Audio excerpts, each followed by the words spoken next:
choose something better. La la la, la la la.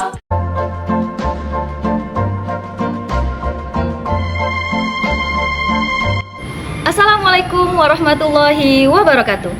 Halo semuanya, perkenalkan nama saya Rahmi Nur Aziza. Di sini saya akan menjelaskan materi tentang konsep kehalalan dalam Islam. Dalam kehidupan umat Islam, persoalan halal dan haram merupakan hal yang sangat mendasar dan menjadi pedoman utama dalam menjalani aktivitas sehari-hari. Lantas, apa itu halal dan apa itu haram? Halal secara bahasa artinya diperbolehkan, diizinkan, atau dibebaskan. Sedangkan haram artinya dilarang atau diharamkan. Nah, secara istilah atau secara terminologis, halal adalah segala sesuatu yang diperbolehkan oleh syariat Islam tanpa adanya ancaman, sementara haram adalah segala sesuatu yang dilarang oleh syariat dengan dalil yang pasti dan kuat, serta jika dilanggar akan mendapatkan dosa. Lalu, landasan hukum yang menjelaskan tentang konsep kehalalan dalam Islam terdapat 4 landasan: Al-Quran, Hadis, Ijma, dan Qiyas. Dalam Al-Quran surah Al-Baqarah ayat 172 hingga 173 yang berbunyi, Bismillahirrahmanirrahim, Ya ayyuhalladzina amanu kulu min thayyibati ma razaqnakum washkuru lillahi in kuntum iyyahu ta'budun. Innama harrama 'alaikumul maitata wad-dama wa lahmal khinziri wa ma uhilla bihi li ghairillah faman ittara ghaira baghin wa la 'adin fala itsma 'alaihi innallaha ghafurur rahim. Yang artinya, wahai orang-orang yang beriman, sesungguhnya Dia telah mengharamkan atasmu. Yang artinya, wahai orang-orang yang beriman, makanlah dari rezeki yang baik-baik yang kami berikan kepadamu, dan bersyukurlah kepada Allah jika kamu hanya menyembah kepadanya. Sesungguhnya Dia telah mengharamkan atasmu bangkai, darah, daging babi, dan daging hewan yang disembelih dengan nama selain Allah. Namun barang siapa terpaksa memakannya bukan karena menginginkannya dan tidak pula melampaui batas, maka tidak ada dosa baginya. Sesungguhnya Allah Maha Pengampun lagi Maha Penyayang. Baik, materi berikutnya tentang kriteria produk halal, yang mana di sini terdapat 3 kriteria, yaitu bahan baku, proses produksi, dan kehalalan dan thayyib. Pertama, untuk bahan baku. Di sini Odibeki telah memastikan seluruh bahan baku yang digunakan berasal dari toko bahan kue yang terpercaya. Pihak toko Odibeki selalu memastikan bahwa bahan-bahan tersebut memiliki label halal resmi yang jelas dan dapat dipertanggungjawabkan asal-usulnya. Contoh nyatanya itu dapat dilihat dari penggunaan gelatin. Odibeki secara khusus hanya menggunakan gelatin yang berasal dari sapi untuk menghindari bahan yang berasal dari hewan haram seperti babi. Kemudian kriteria kedua yaitu proses produksi. Seluruh tahapan pembuatan kue dari pengadukan hingga pengemasan itu dilakukan dengan standar kebersihan tinggi. Di sini, para pekerja itu diwajibkan untuk selalu menggunakan sarung tangan selama proses berlangsung, merupakan sebuah langkah standar untuk mencegah berdasarkan pertimbangan ilmiah dan keamanan pangan, yaitu pada tahap meronding adonan donat. Karena pada tahap ini, penggunaan sarung tangan itu dapat dihindari, alasannya karena gesekan antara sarung tangan dan adonan bisa memicu kontaminasi dari partikel plastik. Anjir. Alasannya karena sentuhan antara sarung tangan dan adonan itu dapat memicu kontaminasi dari partikel plastik atau bakteri yang berpotensi membahayakan. Kriteria ketiga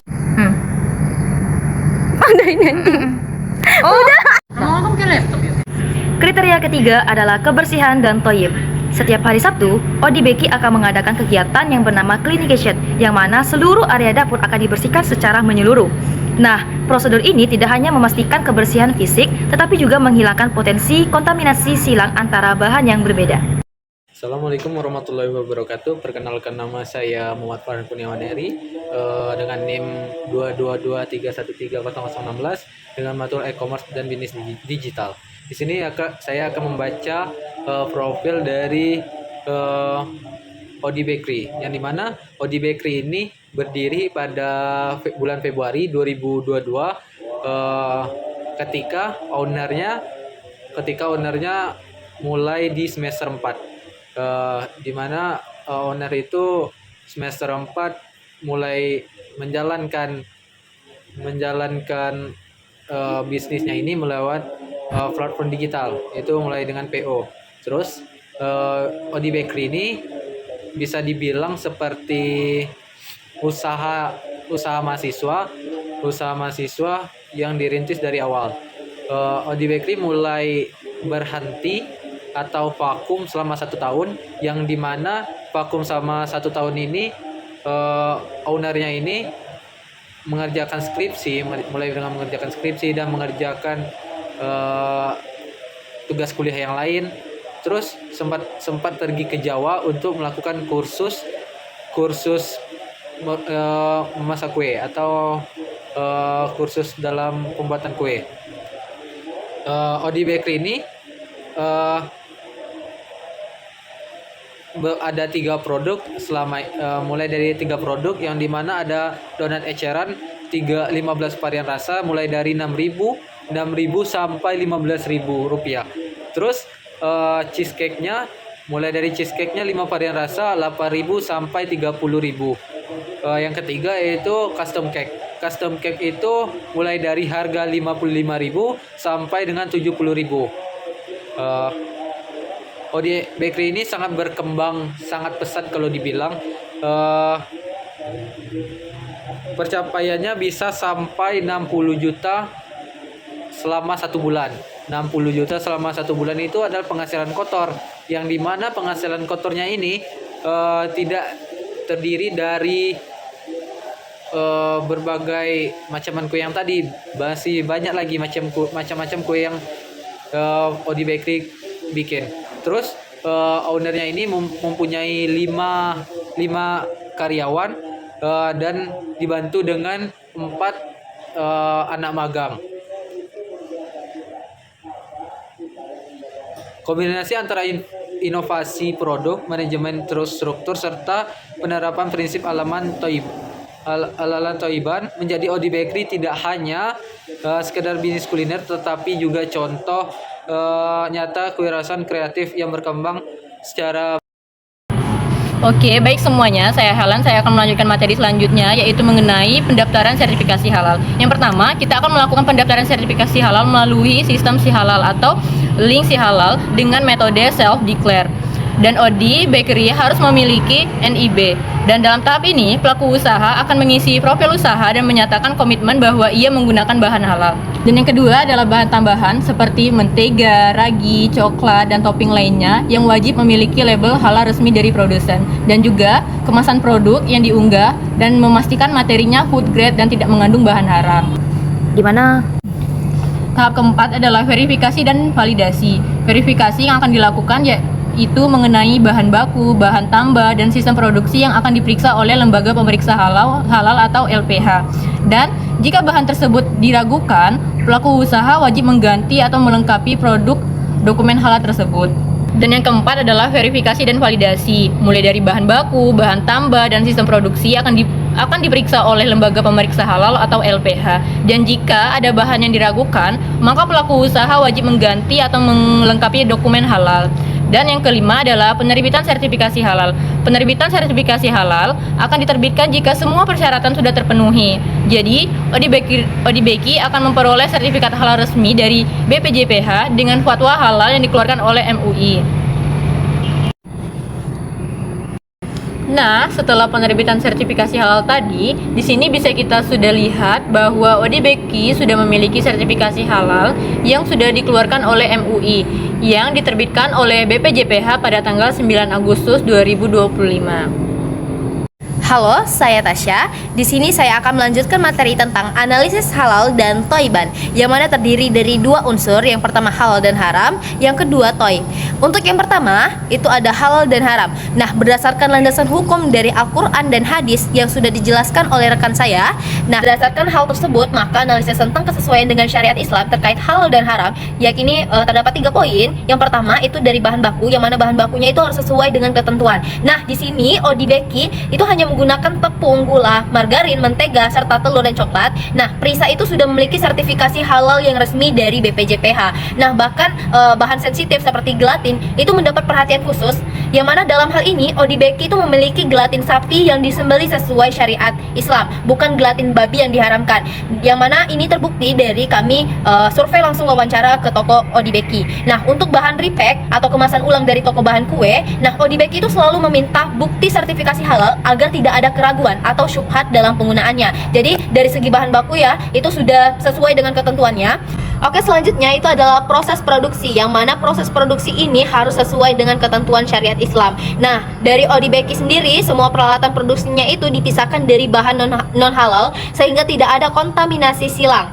Nah, untuk proses produksi itu dilakukan dengan SOP yang berlaku, higienitas yang ketat seperti penggunaan sarung tangan yang ketat, penutup kepala, dan juga sanitasi peralatan. Selanjutnya itu ada legalitas kehalalan, yang mana Odibeki sendiri itu sudah resmi mendapatkan sertifikat halal dari BPJPH dengan nomor tertera di sini dan diterbitkan pada tanggal 9 Agustus 2025. Sertifikat ini memastikan bahwa bahan baku, proses produksi, penyimpanan hingga distribusi itu telah memenuhi standar sistem jaminan produk halal atau yang disingkat dengan SJPH. Oke teman-teman, jadi sudah jelas ya bahwasannya Odibeki itu dari segi halal dan haram, mulai dari bahan baku, proses produksi hingga legalitas kehalalan itu sudah resmi mendapatkan sertifikat halal dan terbebas dari haram. Nah, selanjutnya itu ada unsur toib, yang mana konsep dari toib itu sendiri itu merupakan kondisi produk yang tidak membahayakan kesehatan manusia, yang mana terbebas dari kotoran najis, tidak basi, tidak beracun, dan tidak tercemar oleh zat kimia, yang mana tentunya tidak baik bagi tubuh manusia itu sendiri.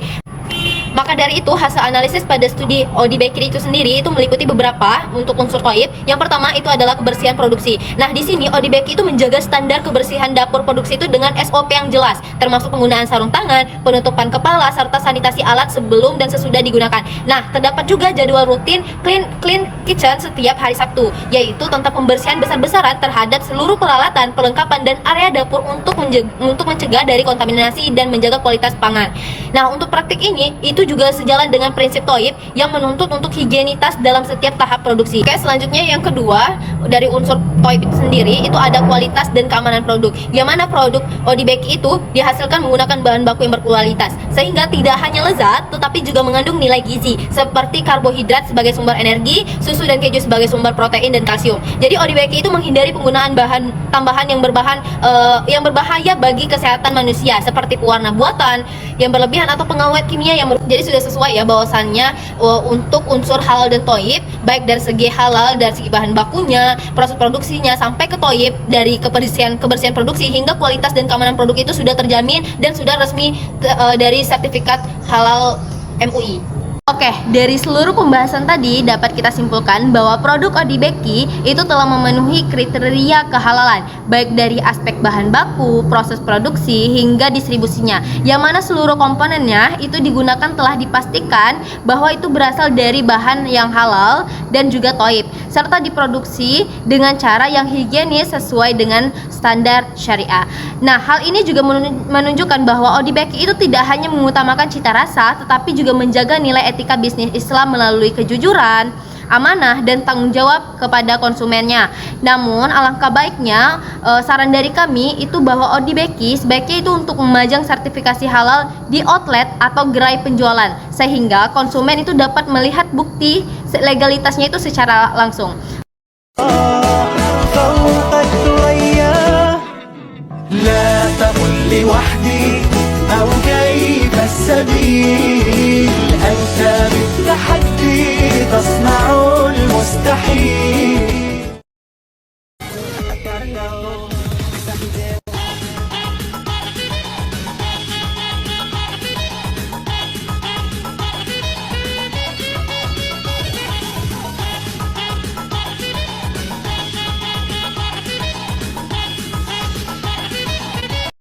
Baik, itulah presentasi dari kelompok kami mengenai prinsip kehalalan produk pada toko Odibeki.